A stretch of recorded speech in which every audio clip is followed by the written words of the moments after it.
Assalamualaikum warahmatullahi wabarakatuh, sahabat JIH dimanapun teman-teman semuanya berada. Kembali lagi di acara rutin kita Health Talk.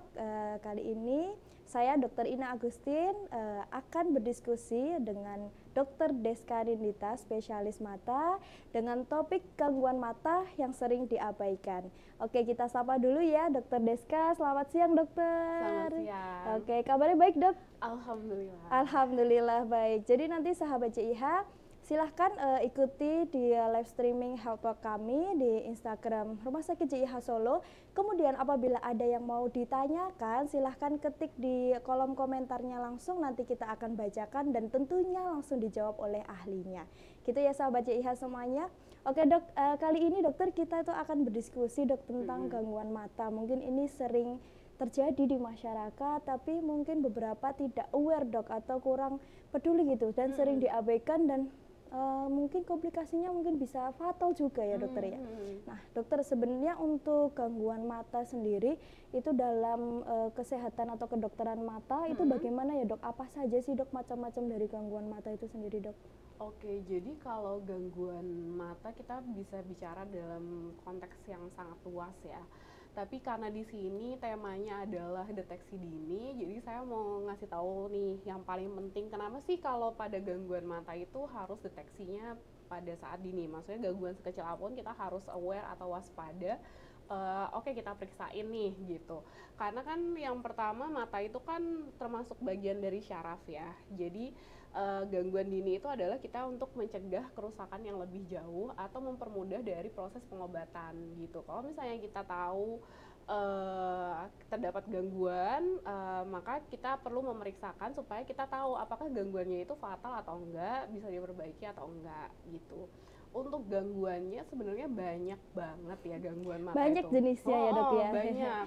Dari per anak, maksudnya masing-masing kelompok usia itu punya gangguannya yang khas masing-masing. Misalnya pada anak-anak mungkin mata minus, terus pada dewasa kita juga ada yang tekanan bola mata tinggi gitu. Masing-masing mempunyai, kayak kita bilangnya sih silent killer. Jadi dia bisa secara diam-diam mengurangi fungsi dari mata. Nah, itu yang bahaya. Gitu. Nah, itu yang kita mau cegah di sini. Jadi memang gangguan mata ini banyak ya dok, dari gangguan yang padangan, kemudian tekanan dalam bola mata juga, itu juga masuk dalam penyakit-penyakit di mata ya dokter ya. Nah dok, untuk deteksi dini sendiri dokter, untuk gangguan yang paling sering kan memang gangguan penglihatan ya dok, atau visus ya dokter kalau kita kenal ya. Nah itu deteksi dininya bisa menggunakan apa saja ya dokter? Karena ini mungkin sudah bergejala, cuman beberapa orang tuh masih merasa, oh ini aku masih bisa nih, agak gini ya, masih bisa jelas nih bacanya kayak gitu, padahal sudah ada gangguan nih kayak gitu dok. Oh iya, gini deh, pada usia, kita kelompokin pada usia ya, karena kalau misalnya pada anak-anak biasanya mereka tidak akan ngomong gitu. Baik, dok. Mereka tidak akan ngomong kayak ini tuh kayaknya kabur, mereka belum bisa punya kemampuan untuk mendeteksi kayak gitu. Mungkin kalau nanti dilihat pada anak-anak biasanya pada sering ngucap, atau kalau misalnya nonton TV itu harus maju ke depan, harus gitu. Mendekat gitu ya dokter. Sedangkan kalau usia dewasa atau pada usia produktif itu akan kelihatan, misalnya dia sudah tidak bisa lagi melihat tulisan pelang jalan secara jelas kayak gitu. Jadi keseharian ya dok ya? Iya, secara keseharian sudah terganggu penglihatannya. Nah itu juga harus diperiksakan. Kalau misalnya udah usia lanjut, biasanya dia apakah sudah melihat kabut-kabut atau apa, itu juga harus diperiksakan kayak gitu. Oke, jadi kita memang harus peduli terhadap gejala yang dirasakan ya dokter. Betul ya. sekali. Jadi yang mulai gangguan misal kabur, kemudian terasa perih kayak gitu ya dokter ya. Iya. Nah dok, gejala itu kapan sih dok kita bisa membedakan bahwasanya oh ini gejalanya penyakit mata yang serius nih, atau ini hanya oh ini sakit mata yang ringan aja nih, bisa dikasih tetes mata biasa aja nih kayak gitu. Itu bagaimana dokter kita membedakannya? Sebenarnya tetes mata yang beredar di masyarakat ini, maksudnya yang dijual bebas, itu adalah tetes mata yang kita bilang adalah pengganti air mata buatan gitu. Dok. Itu hanya sebatas untuk memberikan rasa nyaman atau iritasi ringan gitu. Jadi memang kalau memang sudah 1, 2, 3 kali tetes itu nggak bisa, berarti udah warning, harus diberikan obat-obatan gitu. Nah pengobatan itu bisa ke dokter umum, atau memang kalau misalnya ini masalah mata ya ke dokter mata untuk lebih jelasnya gitu. Jadi memang kalau misalnya pandangannya kabur atau memang matanya tidak nyaman dan 2-3 kali diberikan tetes mata tidak membaik, nah itu sudah saatnya tuh, itu tanda untuk harus ke dokter mata gitu. Oke. Kemudian kalau kita periksa ya dokter ya, kita periksa ke dokter mata itu sebenarnya kenapa sih dok? Apa sih yang harus diketahui gitu oleh seorang pasien atau masyarakat bahwa saya setelah diperiksa, kalau dari luar aja kan hanya merah, nerocos, nggak nih ada apa kotoran matanya apa enggak gitu. Tapi kalau kalau setelah kita periksa apa yang bisa diketahui dok sama pasien dokter? Yang pertama kita bilang kalau istilah medisnya status visus ya, jadi ketajaman penglihatan gitu. Dengan periksa ke dokter mata kita bisa tahu. Jadi melihat secara jelas itu ada tingkatannya gitu. Jadi ada grade normal, terus habis itu ada sedang dan parah, tidak bisa melihat secara parah. Nah, itu juga bisa nanti begitu periksa ke dokter mata kita akan mengetahui status penglihatan kita, apakah tajam penglihatan kita normal atau tidak gitu. Kemudian dengan diperiksakan ke dokter mata dan dilihat dengan alat-alat yang memadai tentunya, kita akan mengetahui penyebab dari kelainan mata kita. Apakah karena infeksi, peradangan, atau karena tekanan bola mata yang tinggi, atau memang ada kerusakan syaraf. Nah, itu memang harus dilihat lebih teliti lagi. Oke, berarti ini bisa dikatakan bahwa gejala di mata itu bisa dari hanya mata luar saja atau bahkan sudah sampai ke mata bagian dalam. Betul ya dokter. Sekali. Nah, ini pentingnya sahabat JIH kenapa harus periksa ke dokter mata, karena memang kalau sudah periksa ke dokter mata akan dilihat sampai ke dalamnya, apakah gejalanya karena hanya peradangan di luar atau sudah sampai ke syaraf ya dok. Nah ini dok yang menarik adalah ketika sakit itu sudah sampai ke syaraf dan tentunya ini pasti bisa menimbulkan komplikasi kebutaan ya dokter ya. Nah ini penyakit mata apa saja dok, kemudian kita harus awarenya itu jika gejalanya sudah muncul apa saja nih dok yang sudah menyangkut ke saraf mata. Nah, ya syaraf mata itu agak agak susah ya, karena memang penyakit mata yang menyerang syaraf mata itu jika tidak diobati secepatnya, dia prinsipnya seperti stroke. Jadi syaraf mata yang sudah sakit atau sudah hilang dia tidak akan kembali lagi. Jadi kebutaan yang menyerang yang disebabkan oleh penyakit pada syaraf mata itu bersifat permanen. Jadi intinya jika kita mendeteksi secara dini atau ketahuan secara awal, kita bisa menyelamatkan lebih banyak syaraf dan menyelamatkan lebih banyak pandangan gitu. Beberapa penyakit yang paling sering adalah yang pertama glaukoma atau peningkatan tekanan bola mata. Itu biasanya gejala yang paling sering adalah sering tersandung, kemudian nyeri pada mata. Terus habis itu ada lagi namanya optik neuritis atau peradangan pada syaraf mata. Itu juga biasanya nyeri pada saat melirik kanan dan kiri.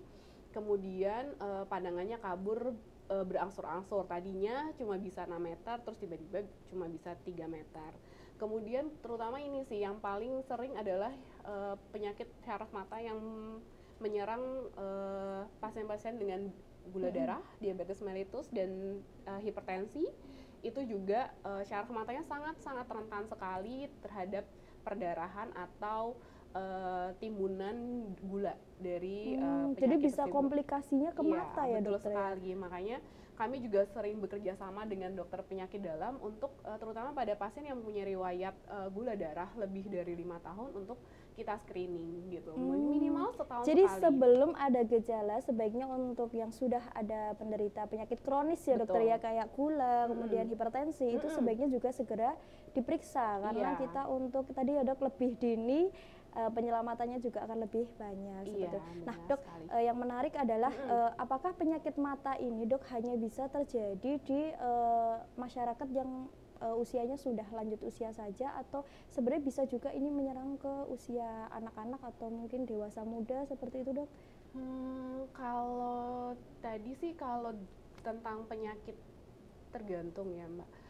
Semua range usia atau rentang usia rentan. Mereka punya kelompok penyakitnya masing-masing yang untuk menyerang syaraf mata. Glaukoma itu sendiri itu juga bisa menyerang pada anak-anak, dewasa muda, dan juga usia lanjut gitu. Jadi memang semua usia bisa beresiko untuk Oke, Dok. terkena penyakit syaraf pada mata gitu.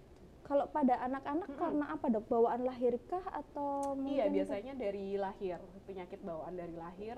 Iya. Dia tekanan bola matanya tinggi dari lahir, dan itu lama-kelamaan akan menekan dari syaraf matanya begitu.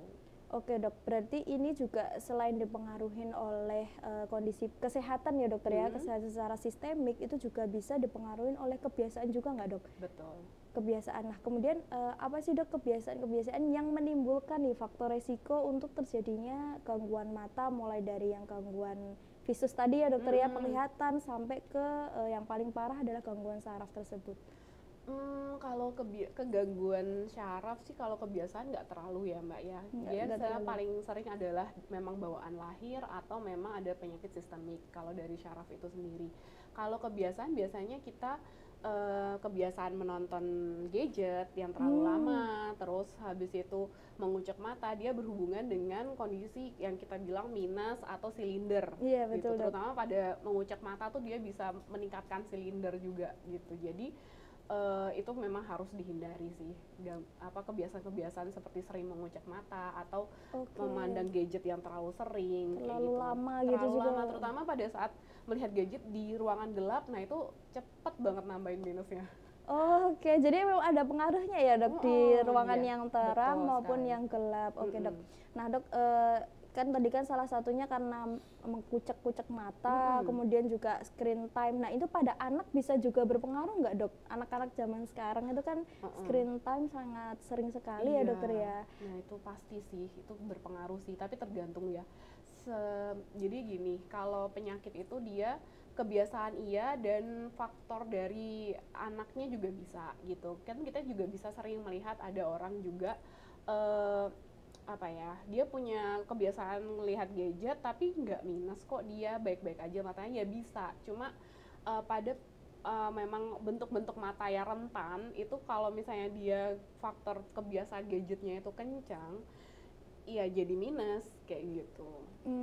Jadi ada dua faktor bawaan, memang dia rentan, atau yang kedua kebiasaan baru jadi penyakit. Bisa karena faktor genetik juga nggak, Dok? Bisa, apalagi dengan kalau dari orang tuanya ada yang pakai kacamata, nah anak itu juga makin rentan untuk memakai kacamata. Oke, baik, Dok. Kemudian tadi kan ada kebiasaan, kemudian ada faktor genetik, kemudian tadi salah satu yang dokter sempat sebutkan adalah terkait dengan infeksi, Dok. Nah, ini kan mata itu kan sering sekali kita tuh kan terpapar ya, Dokter ya, dengan lingkungan, udara, polusi kayak gitu. Nah, itu kan sering terjadi iritasi mata juga. Nah, ini penanganan awalnya bagaimana, Dok? Apakah kita bisa dengan bilas air biasa dulu, atau harus langsung periksa ke dokter mata, atau bisa dengan penanganan yang lainnya, Dok? Oke. Kalau infeksi itu kita bisa awalnya bisa pakai tetes mata yang dijual di banyak apotek sebelum ke dokter mata. Otomatis kalau masalahnya infeksi berarti kan ada peradangan dan ada bakteri di situ. Otomatis butuh antibiotik, dan itu butuh peran dari dokter mata di situ.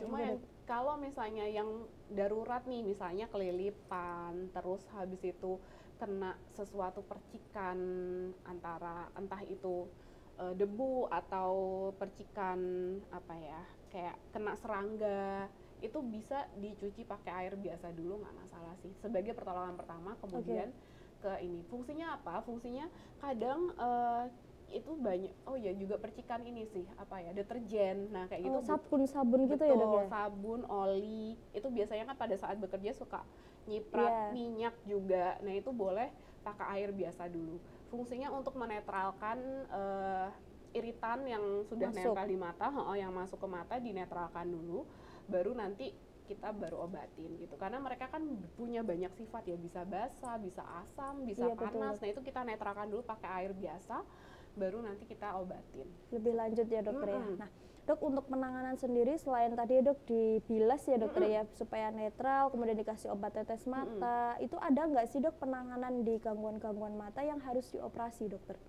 Oh, gangguan mata yang harus dioperasi tentu ada. Kayak ini pada gangguan pada usia lanjut, yaitu kita bisa sering dibilang katarak. Nah, itu Dok. pandangan kabur pada akibat keruhnya lensa itu juga harus dioperasi. Karena faktor usia ya dokter? Betul sekali, faktor Oke, utamanya adalah faktor usia. Dan beberapa faktor lain yang bisa mempercepat adalah paparan sinar matahari dan juga penyakit-penyakit sistemik seperti gula dan darah tinggi itu juga mempercepat gitu. Jadi memang misalnya usia lanjut tapi tidak ada penyakit sistemik itu bisa kataraknya datang lebih lambat daripada orang lain yang punya penyakit sistemik gitu. Nah masalahnya katarak ini tidak bisa disembuhkan dengan obat gitu, memang tidak ada obatnya. Iya, ya. jadi pengurangan lensa itu, lensa yang keruh itu memang harus diambil dan diganti lensa baru dengan operasi. Oke, salah satunya berarti penyakit katarak ya dokter ya. Oke dok. Nah untuk sahabat JIH jangan lupa silahkan untuk pertanyaannya bisa ditulis di kolom komentar di live Instagram Rumah Sakit JIH Solo. Kemudian kita nanti dokter ada 4 voucher Healthy Catering and Cafe sebesar 400.000 untuk 4 orang yang beruntung. Nah ini dokter ada sudah beberapa pertanyaan masuk dok. Kita ini ya dokter ya. Izin dokter bertanya bagaimana gejala mata yang kering, kemudian bagaimana cara mengatasinya dok? Apakah kurang minum ini juga bisa menyebabkan terjadinya gangguan mata kering dok? Oke, untuk mata kering ini mulai sering ada ya, karena memang untuk cuaca sangat panas sekali ya kan. Terus usia lanjut juga itu merupakan salah satu faktor resiko dari mata kering. Jadi mata kering itu adalah gejala yang paling sering itu adalah rasa keset pada saat berkedip gitu. Jadi ketika berkedip rasanya tuh kayak kelilipan terus, tapi ternyata mengganjal ya dokter? Iya, mengganjal. Tapi dikedip-kedipin ya tetap aja ada yang ganjel gitu. Terus rasa ketika berkedip itu kerasa seperti berpasir. Itu juga. Sebabnya tuh ada 2 ya. Kita bisa pertama adalah kekurangan minyak, yang kedua adalah kekurangan dari air mata. Jadi air mata tuh dia ada lapisannya, harusnya air terus ada minyaknya gitu. Nah minyak ini dia melapisi air supaya dia nggak gampang nguap gitu. Pada orang dok. pada apa? Dilanjutin dulu yang tadi ya dok. Jadi ada memang lapisannya ada 2 ya. Jadi ada 2. Nah ini yang penting. Kalau misalnya pada usia muda biasanya karena lapisan minyaknya yang kurang. Karena kan minyak itu dikeluarkan di sini ya, di kelopak mata.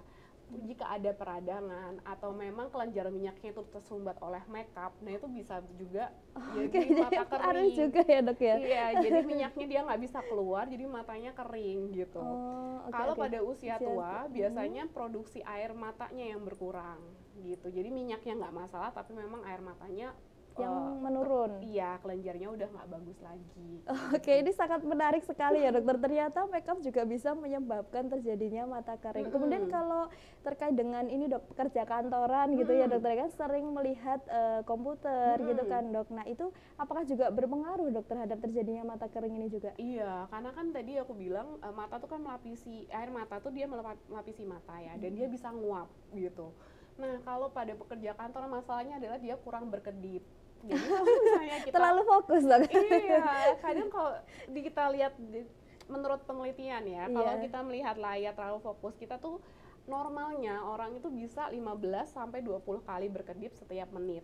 Tapi ketika kita melihat layar itu 1 menit kita cuma berkedip selama 4 kali gitu. Jadi bandingkan 4, jadi kurang 20% deh, cuma tinggal 20%-nya doang kita berkedip. Nah itu yang bikin air mata kita nguap dan mata kita jadi kering pada pegawai kantoran otomatis.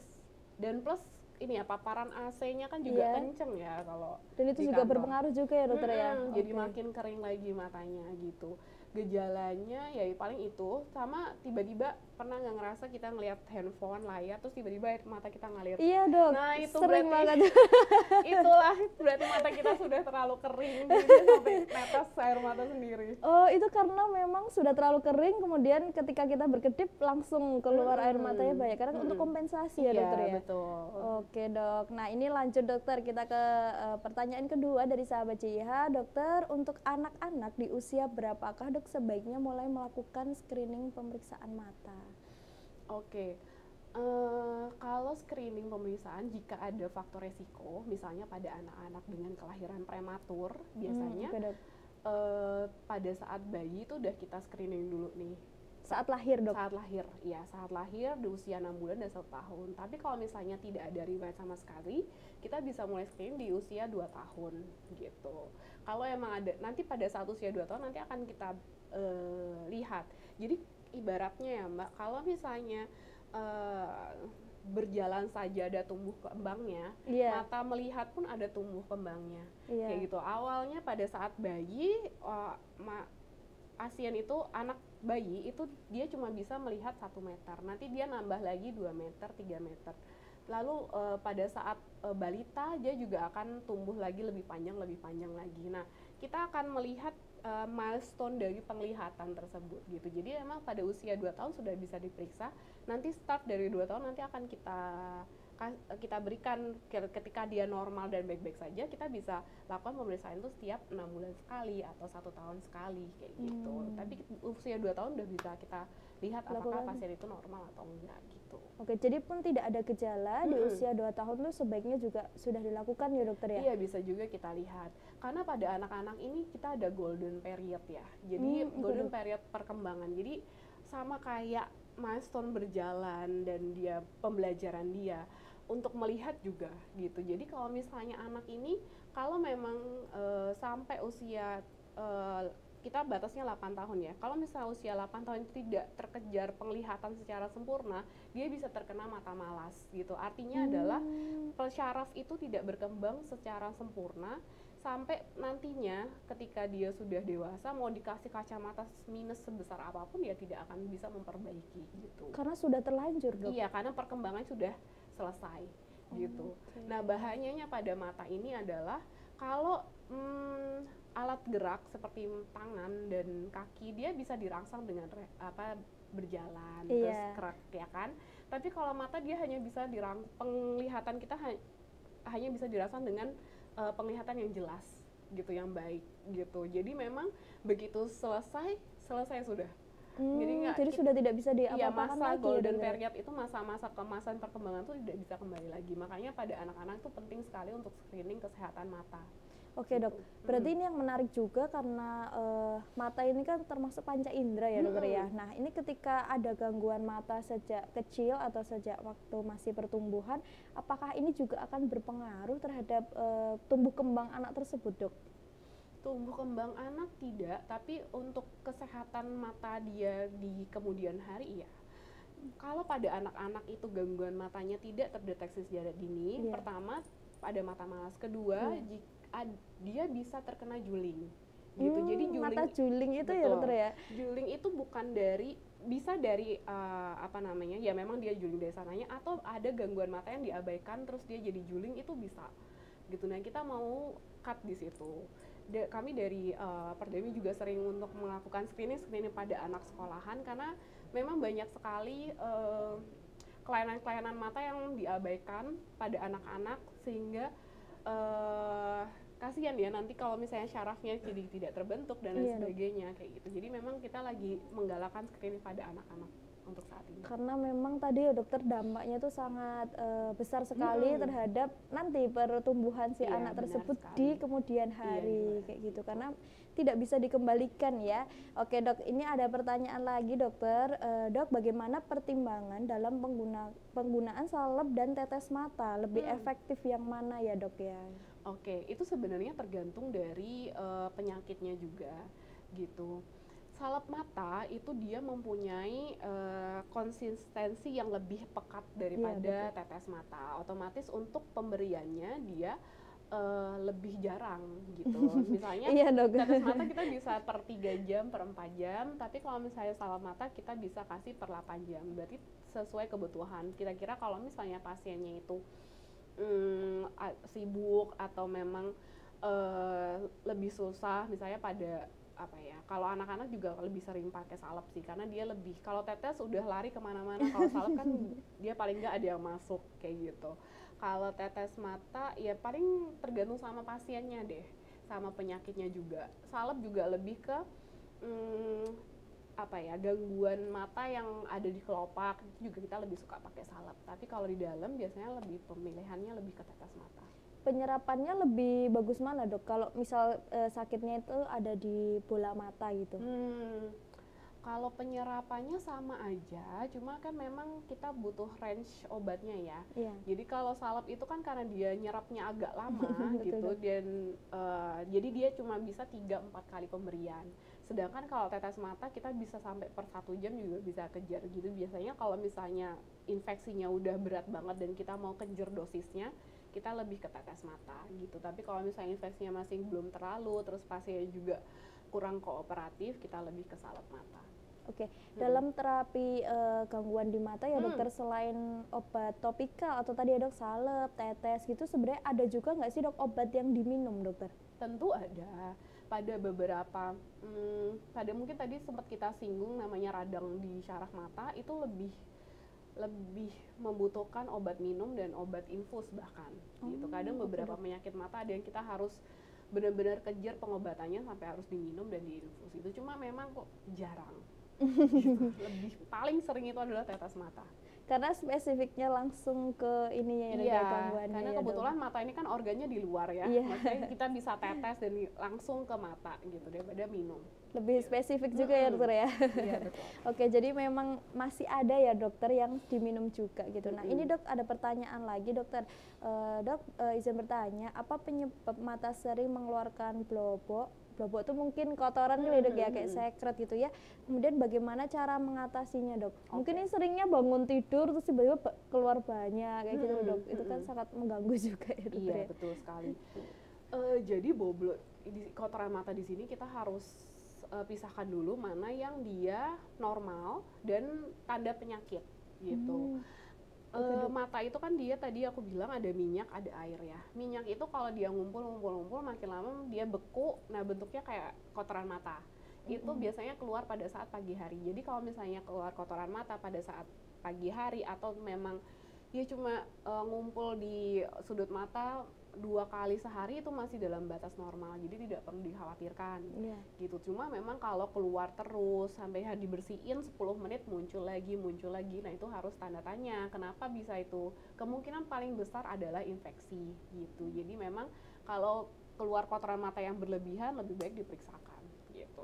Oke dok, jadi frekuensinya, terus kemudian juga gejala yang lain juga ini ya dokter ya, dipertimbangkan juga ya, maksudnya apakah hanya blobok aja atau matanya ada kemerahan, kemudian berair juga ya dok ya.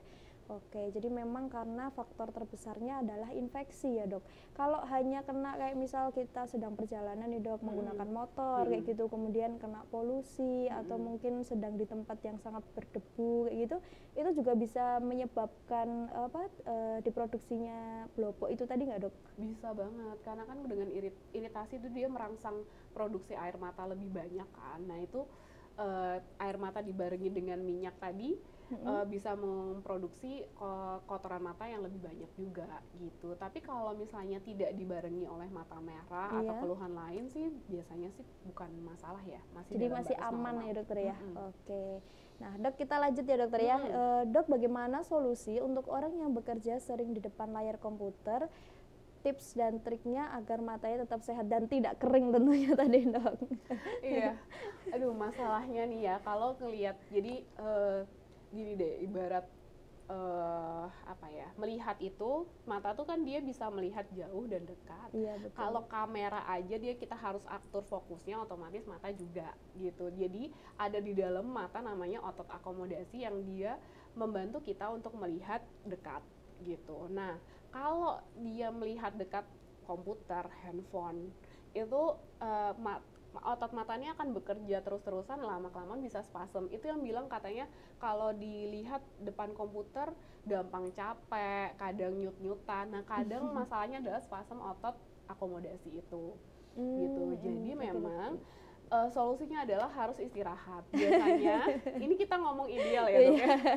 Idealnya sesuai rekomendasi dari WHO adalah 20-20-20. Jadi setiap 20 menit melihat komputer, kita harus istirahat 20 detik untuk melihat jauh 20 kaki atau 6 meter gitu. Nah biasanya sih kalau datang ke saya kan berarti sudah bermasalah ya. Biasanya saya sarankan pasien untuk timer. Jadi kalau ketika kerja timer 20 menit atau 30 menit, ketika timer itu berhenti bunyi ya kita berhenti bentar 20 detik 30 detik untuk melihat jauh, terus habis itu baru balik kerja lagi gitu. Dengan begitu otot itu tidak sampai spasem, dan dia bisa bekerja dengan maksimal, dan keluhan-keluhan seperti mata capek atau mata kering juga hilang. Oke, dok pernah dengar nggak sih dok yang 20-20 itu kita melihatnya setelah 20 menit melihat komputer atau screen ini gadget, kemudian 20 menit melihat yang hijau-hijau, itu bener apa enggak itu dok? Iya, 20 detik. Oh 20 detik ya, benar 20 aja. detik. 20 detik melihat 6 meter, 20 kaki. Oh, jadi bukan warnanya tapi kejauhannya ya? Iya, Dok? betul, Okay. kejauhannya. Karena kita mau merelaksasi otot akomodasi tadi. Habis ngelihat dekat, nah kita mau ngelihat jauh. Jadi nggak harus hijau kan? Nggak harus hijau. Oke. Oke dok, ini ada pertanyaan lagi yang masuk. Dokter izin bertanya dok, untuk operasi lasik dok diperbolehkan untuk usia berapa dan minusnya berapa ya dokter ya? Gini, jadi lasik itu adalah operasi untuk menghilangkan minus. Memang dia dengan menyeset atau memotong sedikit dari kornea kita sebagai ganti kacamata gitu. Diperbolehkan usia berapa? Biasanya sih di atas 18 tahun, karena begitu di atas 18 tahun itu kondisi mata kita sudah tidak berubah lagi gitu. Tidak tumbuh lagi, karena memang besarnya minus itu sangat bergantung pada besarnya bola mata gitu. Jadi kalau misalnya dia masih tumbuh ya nanti dulu deh, soalnya nanti pas kita lasik butuh lasik kedua lagi gitu kan. Itu yang ditakutin. Jadi biasanya syaratnya 18 tahun. Kemudian untuk minusnya bisa banyak kok, bisa sampai minus 10 gitu hilang, minus 12 juga bisa hilang. Tadi kan aku bilang dia nyeset kornea kan. Nah, tergantung ketebalan kornea. Kalau korneanya pada saat diperiksa itu cukup, itu bisa sampai habis minusnya. Gitu. Misalnya dia minus 12, itu bisa sampai 0, nggak perlu kacamata lagi. Tapi kalau misalnya kornea tipis, dia cuma bisa dipotong dikit, ya mungkin cuma 8 dipotong minus 8 atau minus 10 gitu juga bisa. Jadi tergantung case by case. Pada saat pemeriksaan nanti akan dilihat bisa hilang berapa dioptri. Jadi bukan berarti ketika dilasik semua orang tuh langsung 0 jadi normal lagi gitu nggak ya dok ya? Belum tentu. Karena tergantung dari tadi modal korneanya, modal matanya tuh dia bisa dihilangkan sampai berapa gitu. Jadi anatominya ya dok? Balik lagi ke orang beda-beda. Setiap orang beda-beda, jadi belum tentu juga ketika sudah dilasik kemudian langsung normal seperti biasa. Cuman memang mayoritasnya bisa sampai normal kembali ya dokter ya? Oke. Dok, ini ada pertanyaan masuk lagi dokter. Halo dok, kenapa mata ada floatersnya ya dok? Apakah bisa bertambah di usia 31 tahun dokter? Oke. Floaters ini termasuk keluhan yang sering juga hadir di pelayanan kami ya. Floaters ini gini, jadi pada saat melihat itu kan suka ada kayak bintik-bintik kayak gitu. Bayang-bayang gitu ya dokter? Benar. Sekarang ini tuh jelasinnya agak-agak. Nah, bola mata itu ya, itu kan dia bentuknya bulat, isinya tuh jelly. Nah, jelly ini harusnya bening, makanya kita bisa melihat jelas gitu, nggak ada apa-apa. Lah kalau jelinya itu keruh, ada bintik-bintik, biasanya kita ngelihatnya jadi kayak floaters, jadi kayak ada melayang-melayang, entah itu warnanya putih, hitam, melayang-melayang. Nah, itu karena biasanya yang paling sering itu adalah si jelly ini kurang bersih. Jelly ini kan dia butuh metabolisme ya untuk untuk memprosesnya tuh ada zat-zat metabolisme, dan sisa metabolismenya itu adalah si floaters ini. Harusnya dia terserap secara cepat gitu. Jadi belum kita sempat sadari ada melayang-melayang, dia udah keserap tubuh duluan. Tapi kalau metabolisme kita lambat, itu bisa sampai kita ngeliat tuh si melayang-layang si floatersnya itu gitu. Penyebabnya karena apa dok yang lambat itu? Kan normalnya kan cepat sampai tidak ada keluhan biasanya itu ya dokter ya? Ya mungkin karena kalau metabolisme lambat biasanya karena ya memang bawaannya, terus habis itu solusinya ya harus bisa karena kurang vitamin D juga, terus kurang olahraga kayak gitu, jadi dia bisa bikin kayak gitu. Normalnya dia bisa hilang 2 minggu gitu, tapi kalau misalnya nggak hilang 2 minggu ya itu diperiksakan aja, karena memang floaters ini juga bisa merupakan tanda bahaya dari lepasnya syaraf retina gitu. Syaraf mata itu pada oke. saat dia udah lepas, udah tipis, nah itu tandanya floaters gitu. Cuma memang sebagian besar floaters itu adalah karena kekotoran vitreous tadi gitu. Jadi banyak sebabnya sih. Jadi ada yang memang itu normal, wajar ya Mm-mm. dokter ya, ada juga yang dia sebagai tanda penyakit juga. Mm-mm. Nah, oke. Baik, memang solusinya periksa saja ya dokter ya. Karena itu juga harus dilihat di bagian Mm-mm. dalamnya, syarafnya juga nanti akan kita periksa. Ada beberapa kali pemeriksaan itu. Oke dok, ya kita lanjut ya dokter. Dok, kalau ada bintik mata seperti sariawan di bagian kelopak mata, kelopak mata dalam itu kenapa ya dok ya? Bintik mata seperti sariam di bagian kelopak mata. Jadi Oke. biasanya agak bengkak juga sih dok, kayak itu dok. Oh, yang bagian dalam. Kalau saya ini ya, kalau misalnya jadi kalau sariawan tuh kan agak gerowong gitu ya, Iya kayak cekung gitu ya kayak dokter. cekung. Biasanya itu karena, nah itu nggak biasa sih, nggak biasa sariawan ada di kelopak mata bagian dalam itu, diperiksain aja supaya dilihat, karena itu tidak biasa. Kalau kayak jerawat itu dok, Kalau kayak ada pesnya gitu apa ya dok ya? kalau benjol, Iya. nah itu bisa karena penyumbatan saluran minyak gitu, gitu kayak Oke. jerawat gitulah Iya. pokoknya. Apa namanya? Ya kayak jerawat ya. Itu bisa karena radang, bisa penyumbatan saluran minyak gitu. Itu biasa yang orang bilang bintitan. Iya. Nah, itu juga bisa diobatin. Tapi kalau misalnya sariawan ngegrowong gitu di kelopak Cekung mata, gitu ya, cekung Dok? di kelopak mata itu tidak biasa. Jadi Harus periksakan aja. dievaluasi Iya, dulu harus ya dok ya. diperiksakan itu. Oke, Gitu. ya, oke dok. Nah dok, ini ada pertanyaan lagi dokter. Dok, adakah pantangan aktivitas atau makanan dok pada penderita glaukoma yang dimana tekanan bola matanya sudah tinggi dokter? Nah, enggak sih. Untuk makanan dan aktivitas itu tidak terlalu berpengaruh ya pada tekanan bola mata. Untuk penderita glaukoma sendiri ini merupakan salah satu penyakit yang memang kita agak susah untuk menerapinya karena dia mirip sekali dengan darah tinggi gitu. Jadi glaukoma tekanan bola mata yang tinggi. Iya. Jadi penyakit ini bersifat kronis dan sifatnya adalah bisa dikontrol, bukan diobatin gitu. Harus pakai tetes obat secara rutin, terus habis itu nanti kalau misalnya memang tidak bisa ya memang harus operasi kayak gitu. Untuk diet dan aktivitas sih tidak ada yang terlalu mempengaruhi secara signifikan ya Bu ya. Cuma memang biasanya kalau pada pasien glaukoma kita bisa belajar, nanti kalau ibu kontrol, ibu coba tanya deh ke dokter matanya bagaimana cara memijat bola mata supaya dia tidak ketergantungan terhadap obatnya nggak terlalu tinggi gitu. Biasanya kita bisa pijat mata ini untuk pasien glaukoma untuk membuka saluran-saluran air yang ada di dalam yang tersumbat gitu. Jadi bisa deh nanti diajarin sama dokter matanya juga bisa gitu. Cuma untuk aktivitas dan makanan nggak terlalu sih. Jadi tidak terlalu signifikan mempengaruhi si tekanan bola mata tersebut ya dok. Dok, kalau mengejan atau mengedan itu apakah juga berpengaruh ke ini dok? Kadang kan orang yang sudah misal ini nggak boleh ngeden ya karena nanti takut tekanannya meningkat kayak gitu. Itu berpengaruh ke mata juga nggak? Iya, itu berpengaruh ke mata gitu. Cuma ya nggak terlalu sih bukan yang signifikan tapi ya dok. Bukan sih. Oke dok.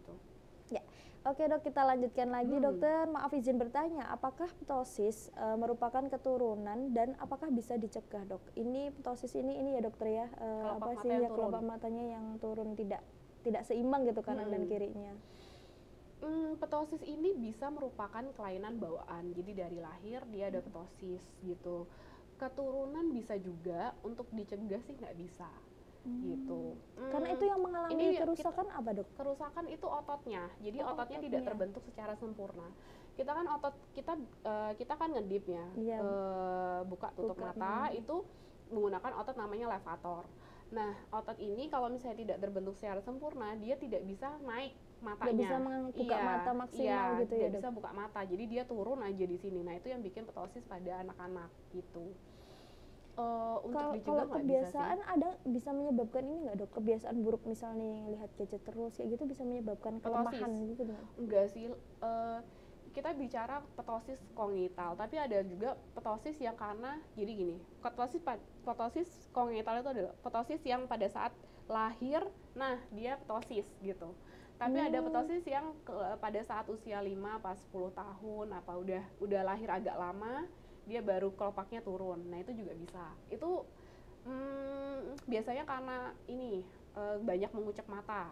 Nah, Itu bisa ya kebiasaan dokter? juga bisa bikin karena ngucek mata itu dia bikin mata kita tuh jadi longgar gitu. Jadinya Tapi lebih lega turun. dok kalau dikucek. Iya. Jadi kayak dia tuh kan karena dia dikucek jadinya melar mata kita tuh, yang bagian dalamnya ada otot namanya levatornya tuh bisa melar.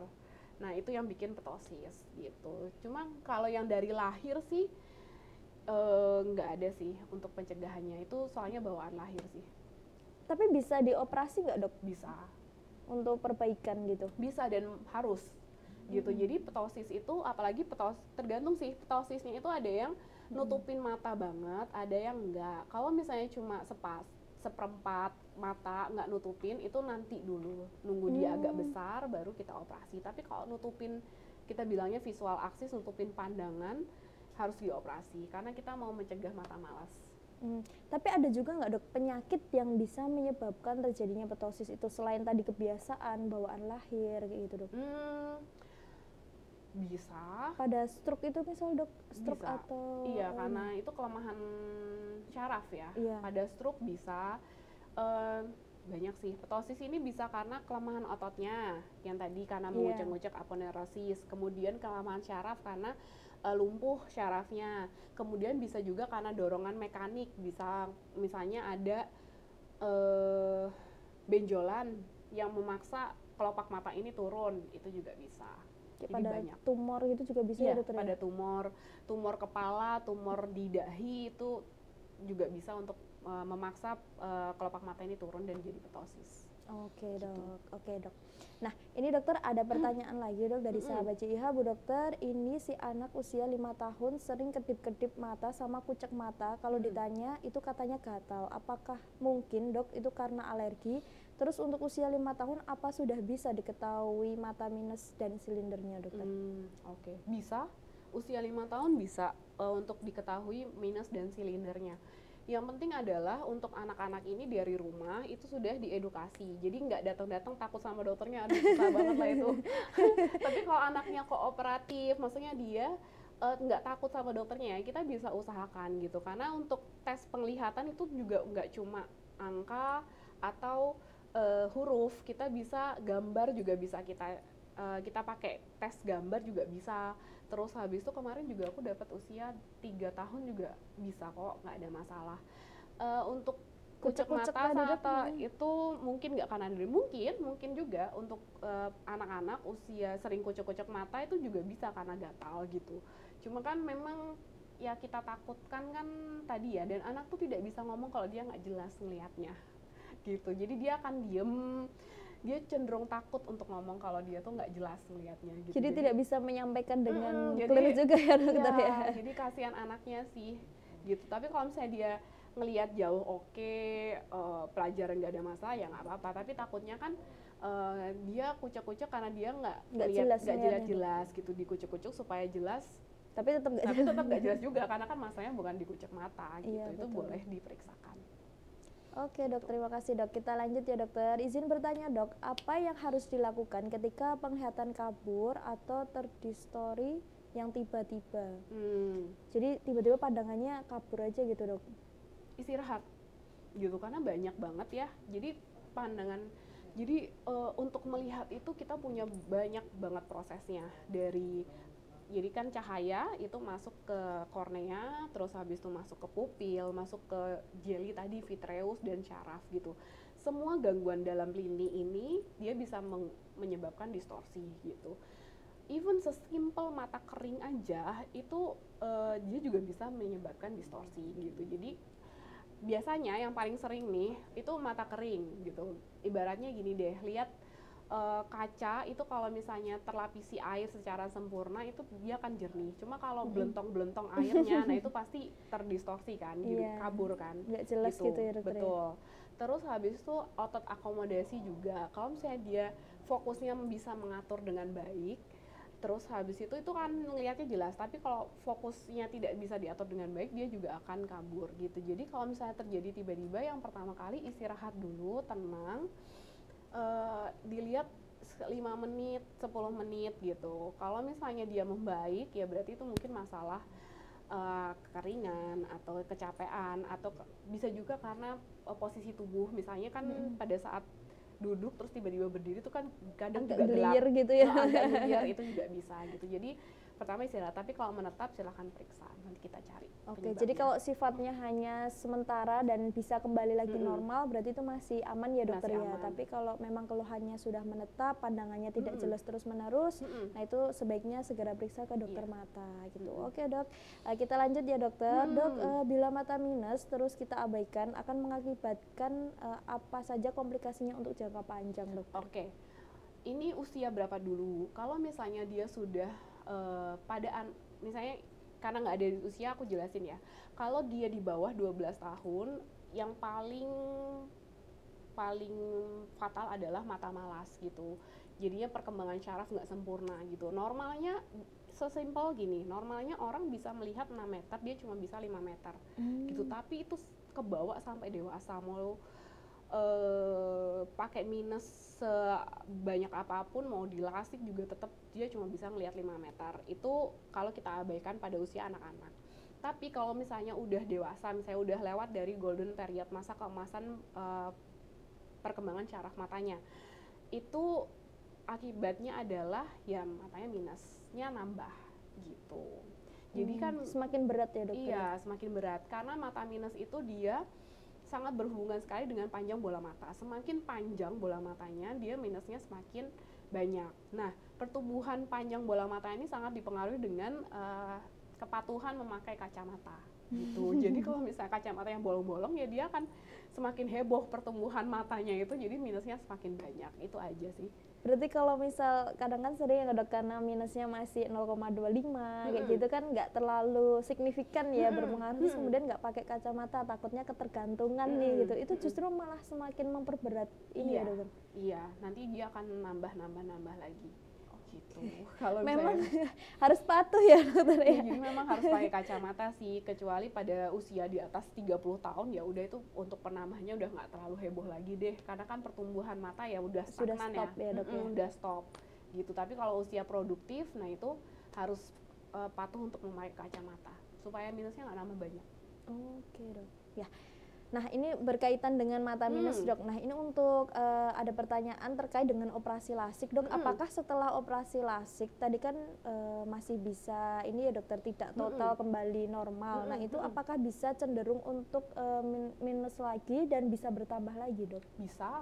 Bisa kalau pertumbuhannya tidak terhenti. Jadi perlu diketahui bahwa minus itu sangat berbanding lurus dengan panjang bola mata gitu. Jadi kalau misalnya dia pada usia 18 tahun itu sudah, misalnya usia 18 tahun ya, kita lasik terus dia nggak pakai kacamata lagi, tapi dia masih tumbuh lagi, otomatis dia masih lebih tinggi. Nah otomatis panjang bola mata juga akan nambah. Nah penambahan bola mata ini akan menambah minusnya. Itulah yang dibilang kalau misalnya operasi lasik loh kok habis tuh minus lagi, ya karena pertumbuhannya belum selesai gitu.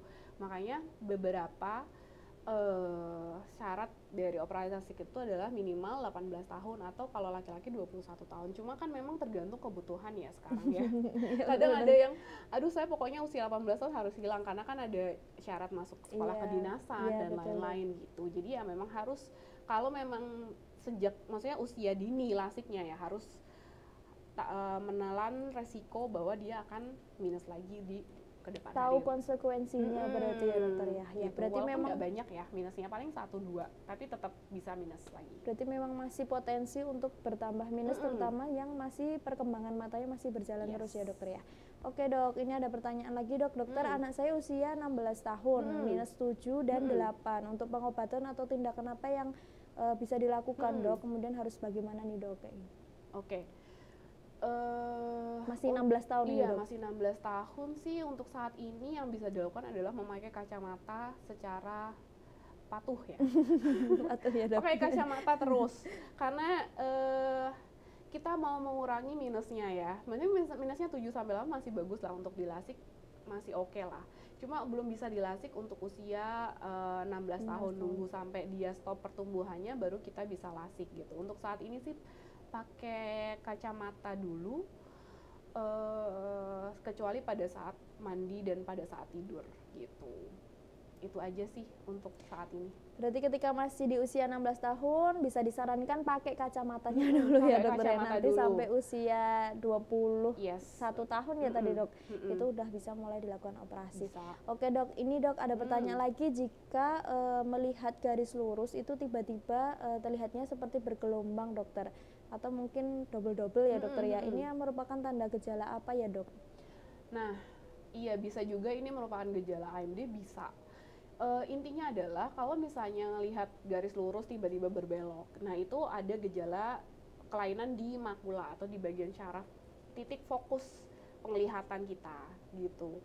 Nah memang untuk tergantung pada usia berapa atau apa penyebabnya, bisa karena bengkak di makula atau CSCR biasanya kita bilang, atau memang degenerasi pada usia tua atau AMD seperti yang ditanyakan.